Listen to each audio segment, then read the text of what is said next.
Gracias.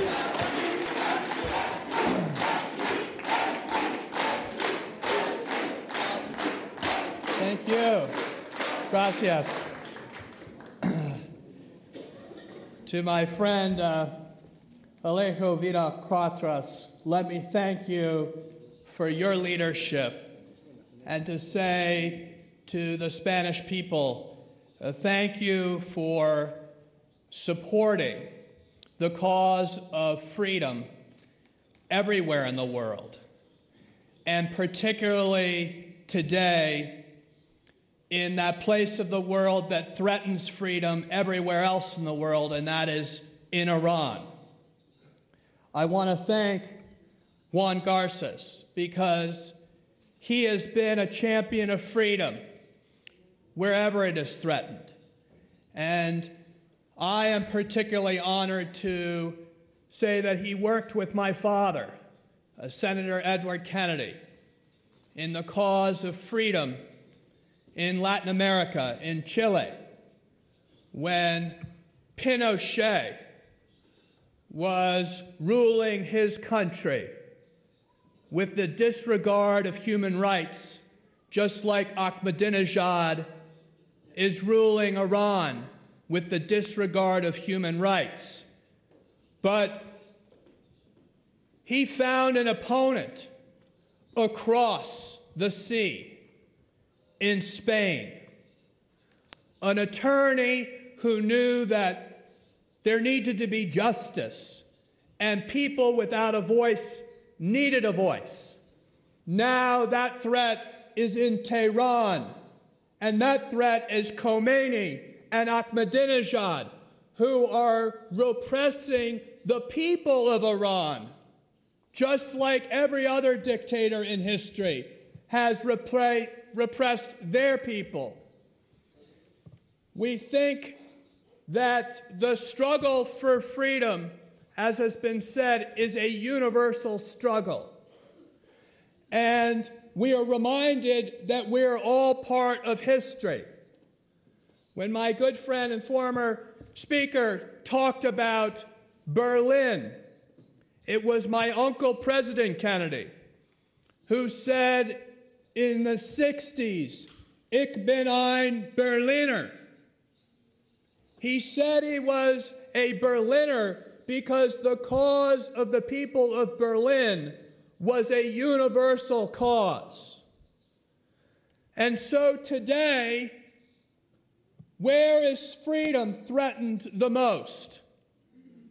It is threatened the most in the Middle East, and it is supported in the threat to freedom the most by the largest state sponsor of terrorism, and that is the ruling mullahs in Iran, who threaten freedom not only for their own people through systematic torture, imprisonment, and execution, but they also threaten the people of Syria through their support of Assad.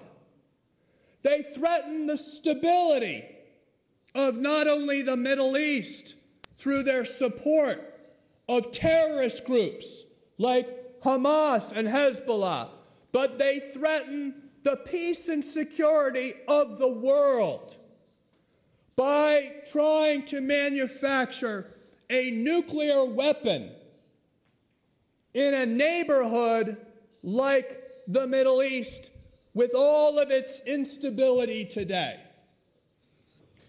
Just imagine what we are talking about today, and that is changing the system, the political system in Iran, because the system that allows that violence, the system of totalitarianism, the system of theocracy backed by the brutal repression and torture and imprisonment and murder by the government of Iran of its people needs to be stopped. And we are here to commit ourselves to the process of stopping it. I salute Madame Rajavi. I salute her courage and the leadership of all of you, because your fight is our fight. Just as my uncle said, "Ich bin ein Berliner," I have said, "Man Irani Hastan."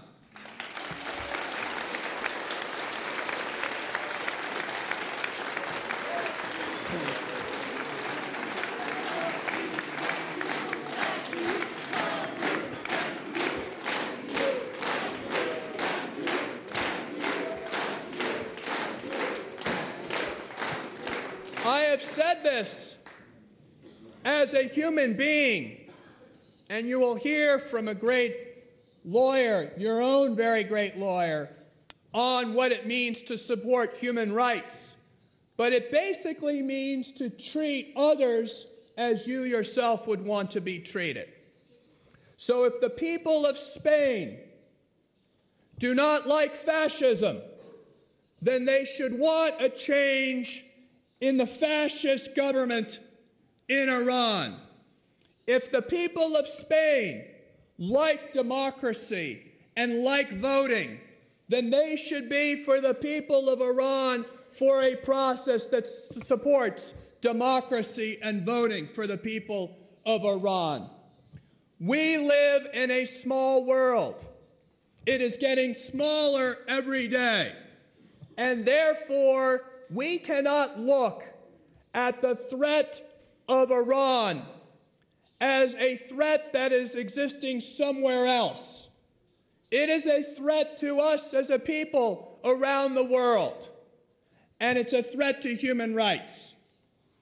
I would say that for us to move forward, as has been said, we not only need to be about a new Iran, we need to think of how we get to a new Iran. And as has been said before, that is a political process. It means supporting the MEK, which is the most organized and political and credible resistance organization that allows all of us to come together to provide a political change in Iran. Now, people say that's very difficult to imagine. I'm here to say I don't believe that the current regime in Tehran is going to last long. History is not on the side of the mullahs. History is on the side of the Iranian people's desire for freedom and democracy and equality. And that is why we need to be on the side of all of that. And that is why we need to acknowledge that the nuclear issue has brought the world's attention to Iran. President Obama and world leaders have isolated Iran economically. The economy of Iran is in a free fall.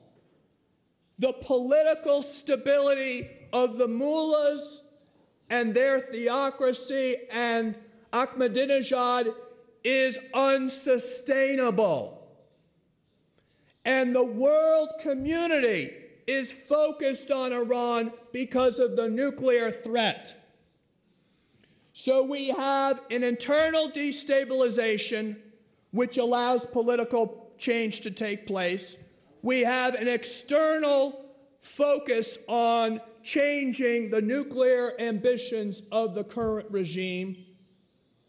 And while we all have that, we have the delisting of the largest and most organized political opposition group around the world to the mullahs in Iran, and that is the MEK.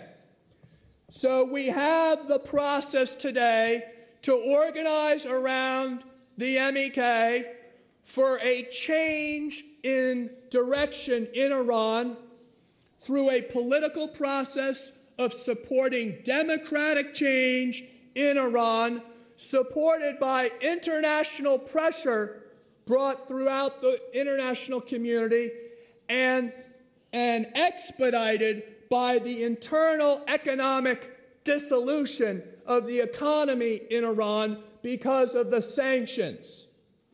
So, my friends, as was started here today, this can happen.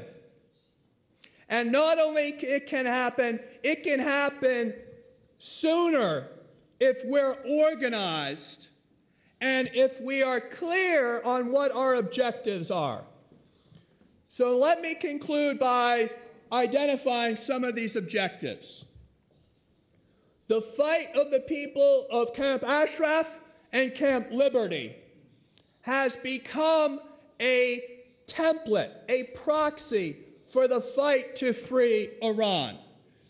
It has been in the battle to support the refugees of Ashraf and Liberty that the international community has come to understand what the methodology of the Iranian rulers have been all about.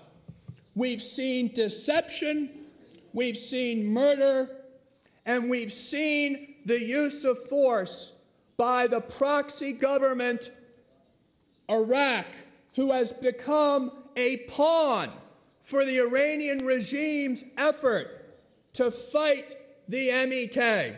So I see the resolution of the crisis in Ashraf and Liberty and the support of the international community for those refugees, asylum seekers from Iran.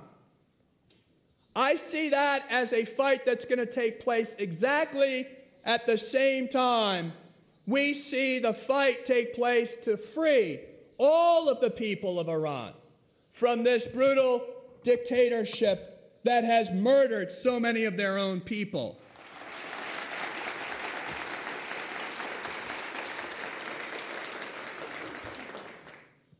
So let us understand the history of Spain, the history of the world, the history of what is happening in Iran. As was said at the very beginning, it's a universal struggle to see that we can all live in peace, in security, with respect and human dignity. That is what democracy will bring. Pero también quiero decir que estamos conjuntos en los lucha para los derechos humanos. Entonces, nosotros, conjuntos, podemos ganar esta lucha para los derechos humanos cuando lucha totalmente conjuntos. Y necesito el apoyo, particularmente de España, para los refugees in Camp Liberty and Camp Ashraf.